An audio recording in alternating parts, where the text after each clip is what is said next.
Hello, my name is Dominic Esposito, and I did my science fair project on the lasting effects of COVID-19 on subjects' FVC. Now, what is COVID-19? COVID-19 is an infection or a virus that infects the lungs of its host. It is spread through the droplets of infected people, which enter through the mouth and go into the lungs and into what is called the alveoli, where diffusion of oxygen and carbon dioxide occur into the blood.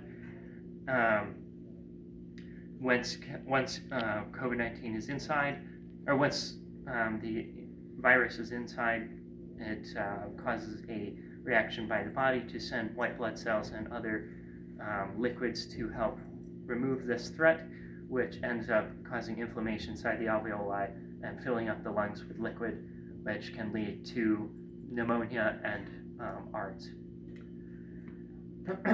Now, my project was to see what the effects of this infection were on someone's FVC. What is an FVC?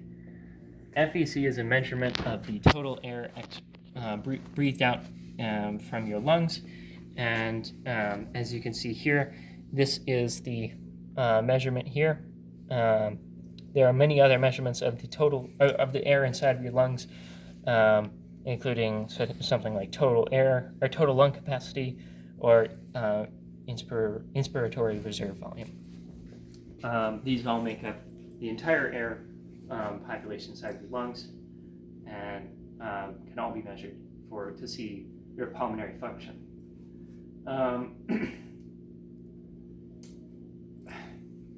I chose FVC because we have what is called a spirometer available. This spirometer measures the volume of the air breathed out in centimeters cubed, as seen here. The subject breathes into this neck, and this dial moves along. This can show pulmonary function and help assess the damages done to lungs after a disease. I also tested the blood oxygen level to see how well oxygen was diffusing into the blood, and to see how well that patient was doing.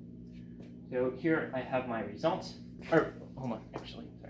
My research question was, how is a subject's FVC affected by the COVID-19 infection? And my hypothesis was that if someone is infected with COVID-19, then their FVC will be lower than the 80% limit. Now, an FVC is a healthy FVC is between 80% and 120%. Anything below 80% should be observed by a doctor. And yes, so my my variables over here. My independent variable was the 50 subjects tested. My dependent variable was their vital capacity and blood oxygen levels and survey results. And my controlled variable was the normal range predicted FVC, which is 80 to 120%, and the fact that each subject was at resting respiration rate. The same spirometer was used, and all subjects tested positive for COVID-19 in the past, and no breathing medications were used before the test. How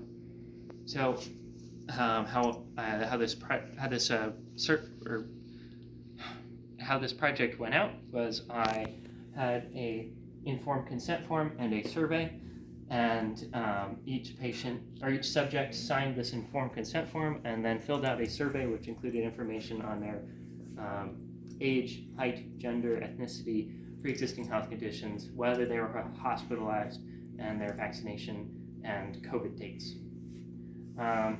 Over here are my results. So after taking the FVC and blood oxygen level of each subject, I placed them all in this table. This table shows the FVC percentages, and shows this red line is the 80% benchmark. As this table shows, majority of the subjects tested were above 80%, with a few below. This table down here the smaller blue line shows the blood oxygen level, and this, as we can see, no subject was actually below 90% for the for blood oxygen level. Then down here, it shows, this table shows a slight, or it was organized from age, from youngest to oldest, and shows a slight decrease in the FVC percentage as the subjects got older. This table down here shows the 6 patients who answered yes to being hospitalized, and it shows that none of them were actually below the 80% benchmark, which may describe a better experience after COVID due to more healthcare exposure. This is the most important part of my research. It shows that this box here is a box and whisker plot. It shows that the majority of subjects were below, or were between above 75 and slightly above 100% for their FVC percentage. This means that my hypothesis is not supported because majority of these subjects were around or above the 80% benchmark. Thank you for watching.